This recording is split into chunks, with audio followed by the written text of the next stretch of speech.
오늘 주식시장 점검해 보겠습니다. 증시 프리즘 오민지 기자와 함께합니다. 오 기자, 먼저 오늘 장 좀 분석해 보겠습니다. 결국 상승 마감을 하고는 끝났네요. 네, 맞습니다. 연준의 긴축 우려감 때문에 이 세계 증시가 모두 좀 위축된 모습이었는데요. 우리 장은 그래도 상승 마감을 하면서 선전했습니다. 유가증권 시장에서 기관이 2,307억 원, 또 외국인이 108억 원을 순매수했고요. 개인이 홀로 2,236억 원을 순매도하면서 좀 긍정적인 지수 흐름이 그래도 나와줬습니다. 코스닥 시장에서는 기관이 564억 원, 외국인이 1,074억 원을 순매수했고요. 개인이 1,486억 원을 순매도했습니다. 양시장 모두 장 초반에는 하락 출발을 했는데 곧 상승 전환을 하면서 다행히도 마감까지 상승 흐름을 이어왔습니다. 네, 상승하기는 했지만 시장 전반적으로 좀 긴축에 대한 우려가 사라지지는 않는 그런 분위기입니다. 네, 금리 인상에 대한 불확실성, 특히나 좀 중요한 건 앞으로 추가적인 금리 인상이 몇 차례나 있을 것인가가 포인트일 겁니다.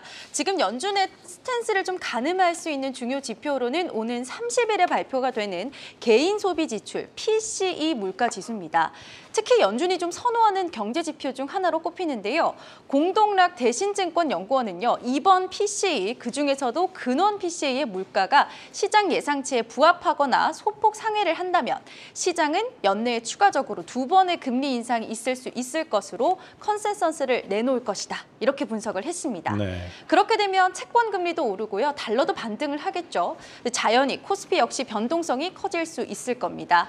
달러 반등으로 코스피를 비롯해서 글로벌 증시의 중심을 이뤘던 반도체, 2차 전지, 자동차, 빅테크 등 이 외국인 매물의 출회가 나올 수 있겠다. 이런 분석까지 이어집니다. 네, 결국에는 미국의 물가 지표가 어떻게 나오느냐가 중요한데 만약 시장의 예상보다 높은 수준을 보인다면 증시에는 어떤 상황이 벌어지는 겁니까? 일단 단기적으로 코스피가 변동성을 키울 수는 있겠지만 다행히도 그 충격은 좀 제한적일 것이다 라는 분석입니다. 네. 왜냐하면 이미 시장은 하반기에 한 번의 추가 금리 인상이 있을 것이고 이후에 연내에 금리 동결이 있을 것으로 보고 있어서입니다. 현재는 코스피가 2,650선을 저항선으로 단기 과열이 해소되면서 매물이 소화되고 있는데요. 대외적으로 금리 불확실성이 해소되고 또 단기 과열도 어느 정도 해소가 되고 나면 코스피가 추가적인 지수 상승을 보일 수 있다. 이런 의견도 나옵니다.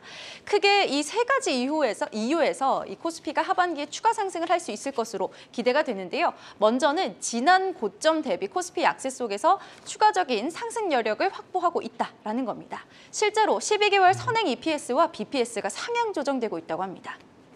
네, 어쨌든 단기 조정으로 지수가 좀 떨어졌으니까 그만큼 더 오를 수 있다는 주장입니다. 그럼 나머지 상승 근거는 뭡니까?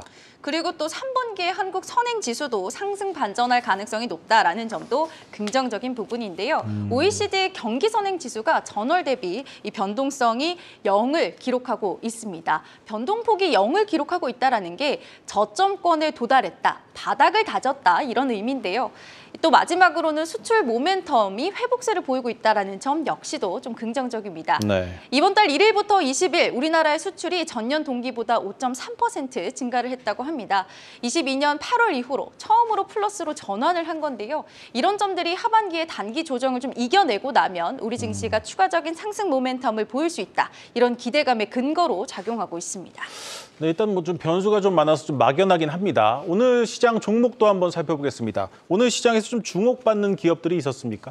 일단 종목 장세가 이어지면서 개별적인 호재 있었던 기업들이 주목을 받았는데요.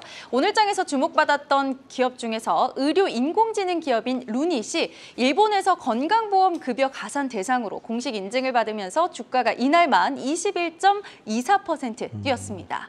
이 루닛은 일본의 후지필름과 개발한 폐질환 진단 보조 AI 소프트웨어 루닛 인사이트 CXR을 개발했는데요. 이게 CT나 MRI 촬영 시에 이런 AI 영상 진단 소프트웨어를 사용하게 되면 추가적으로 가산 수가를 인정받을 수 있게 된 겁니다. 또 현대건설이 사우디아라비아에서 6조 5천억 원 규모의 건설 사업 수주를 따오면서 주가가 강세였습니다. 이번 현대건설 수주는 국내 기업이 사우디에서 따온 수주 계약 중에서 가장 큰 규모라고 합니다.